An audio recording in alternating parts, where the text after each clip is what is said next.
Hey guys, welcome to the channel. I'm David and I will be talking about the rise of China and the fall of the US.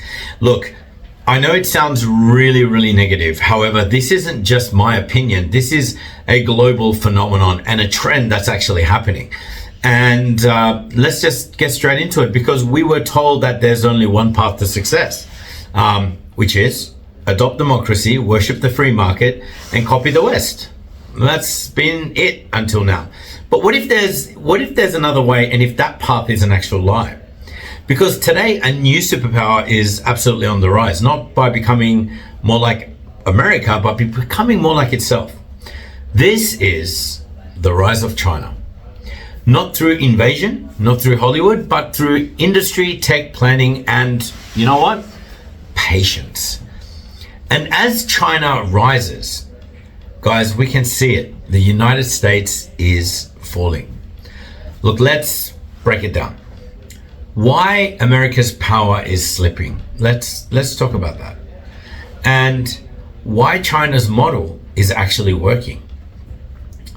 And what's the world look like when the US is no longer number one? What's going to happen? What's going to happen to our countries, and what's going to be the new global order? So let's talk about that. Let's first talk about America's fall. Now, let's talk about decline. The US still has the world's largest economy, most powerful military, and global influence, right? At the moment, it is like that. But that power is absolutely cracking. So US is in massive national debt, over, I believe, 34 trillion and rising. Broken infrastructure, so bridges, airports, power grids, they are decades behind. Another very important thing is cultural division. Half of the country doesn't trust its own election results. Gun violence, drug crisis, school shootings, daily chaos. It's just there. Everyone sees it, you see it, I see it. Another one is foreign policy disasters like Iraq, Afghanistan, Libya, Ukraine fatigue. I mean, what's going on there? And most important, the US can't build anymore. They're not like the past where they were building. It's debates, it argues, it sanctions, and it cancels itself. It doesn't really execute, and in geopolitics, execution is absolutely everything, because you could say you're going to be the best, but if you don't show you're the best, then you're screwed. Let's talk about China's model. Now, look at China. No elections, so no debates, no gridlock. Just long-term planning measured in decades, not in news cycles. So it's a very different system, and we're only comparing. Every highway, every bullet train, every port connected to a strategy. It's not messy, it's all connected, unilaterally connected. And this isn't just economic growth. This is civilizational engineering. I mean, did you guys know that China, one of their biggest outputs is engineers, like over 500,000 a year. And here's what makes China different. It's the first country in history to rise to superpower without, get this, westernizing. So no liberal democracy, no Hollywood, no two-party dysfunction. That's just the thing, that's how it is. Instead, it's a party-state hybrid, okay, rooted in Confucian centralism, which is a Confucian style, an economic model that uses capitalism without surrendering to it.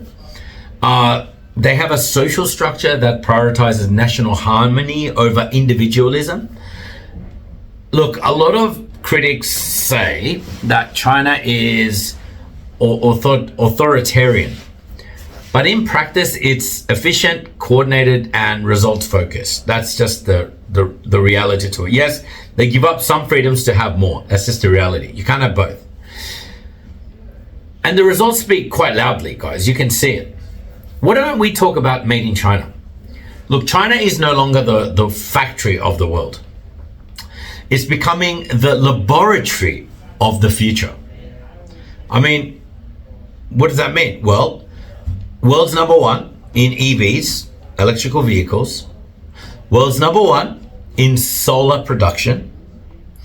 They are leading in AI, quantum computing, and robotics, right? They are building its own semiconductor ecosystem despite sanctions. So they've been sanctioned, but they're still building their own. They launch satellites, space stations, and moon missions. So this is made in China 2025 action. The goal isn't to catch up to the West. The goal is to overtake it quietly, systematically, and permanently. So then what we should do now is talk about this massive global shift. Now look at how China is reshaping our planet, because they are. The US builds military bases, right? And then you have China building infrastructure. They have something called the Belt and Road Initiative. I'll make another video describing it. But through the Belt and Road Initiative, China is doing what? They're paving roads across Central Asia, right? Building ports in Africa, right? Wiring up Latin America with fiber optic cables, financing railways in Europe. It's just happening. So over 150 countries are involved, and that's more than half the world, guys. More than half. So while the West lectures, China funds, right? No strings attached, no moral high horse, just results. I mean, that's what we're seeing. You know what I mean? That's what we're actually seeing. Look, even US allies are hedging. They're investing in China, buying from China, learning Mandarin, and slowly preparing a post-American world. Because let's see, with what's happening with Trump, the world doesn't look like it's going to be relying on the US for long. So what's the US's response to all of this? Let's talk about that. How is America responding? With three things: fear, sanctions, and panic. Let's talk about that. Number one, they banned TikTok, right? Number two, they blacklisted Huawei. Number three, blocking semiconductor exports, right? What else did they do? They pivot to Asia, right? Military drills, endless warnings about China's threat to democracy.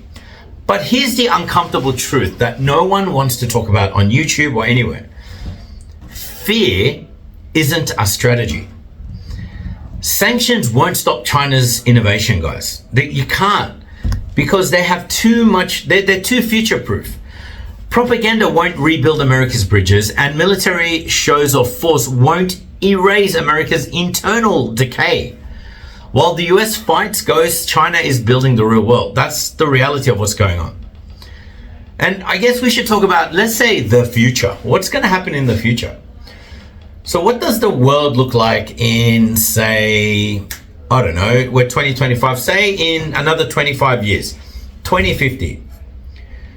Not ruled by tanks, but by ports, power grids, data cables, rare earth contracts, AI standards.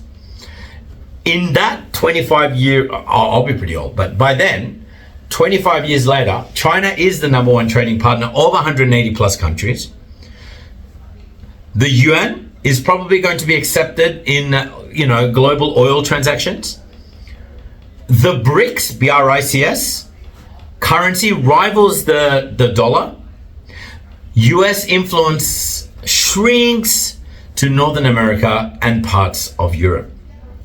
China sets the rule for energy, tech, and diplomacy. That's definitely going to happen. It won't look like the American empire. There will be no Chinese McDonald's on every corner. It won't be like that. But there will be Chinese satellites above instead of American ones. Chinese software in your phone instead of American ones. Chinese steel in your cities instead of your one. Chinese terms in your trade deals, right? It's gonna happen. You can't avoid it. And China's rise isn't a loud rise. It's not like a booming, like we're coming. It's happening quietly, and it doesn't come with fireworks and slogans. It comes with three things: discipline, strategy, and patience.